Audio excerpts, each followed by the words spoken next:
আসসালামু আলাইকুম ভিউয়ার্স, আপনারা কিছু কি শুনছেন বা দেখছেন?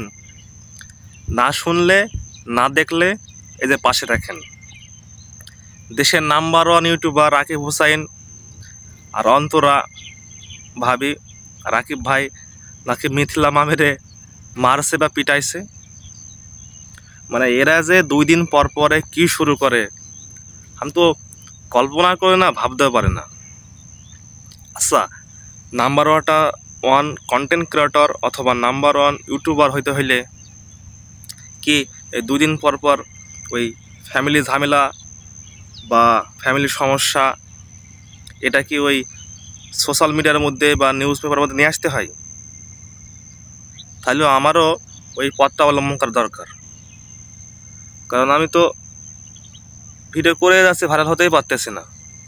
আর ওরা প্রথমে সে ইউটিউবার ছিল তখন রাকিব হুসাইন, মেহেদি হাসান, ইয়াসিন, আরও যারা টিম মেম্বার ছিল, তখন তাদের ভিডিও ভালো লাগতো না তা না, তারা দেখতো। কিন্তু এই যে অন্তরভাবে আসার পরে আমি বলতেছি না অন্তরা খারাপ লোক, কারণ এক হাতে তালি বাজে না, আর সমস্যা হলে 2 পক্ষ থেকে ঘর পরে সমস্যা হয়।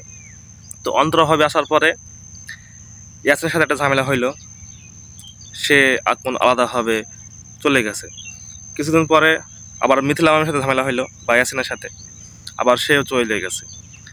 আবার বর্তমানে তো রাকিব, অন্তরার ঋতু, তাছাড়া তো আর কারো দেখতেছি না। মানে আমার যখন টিমটা বড়ো ছিল বা একসাথে ছিল তখন তাদের যে ন্যাকামু, শেখালামু, তাদের ভ্লগ ভালোই লাগতো, বুঝছেন, মজা পাইতাম।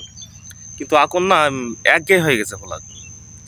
মানে 3 জনাই একই ভিডিওকে একে কপি করে জানি না, একই 3টা চালানে দেখা গেল একই রকম ভিডিও 3 রকম লোক দিতে আসে।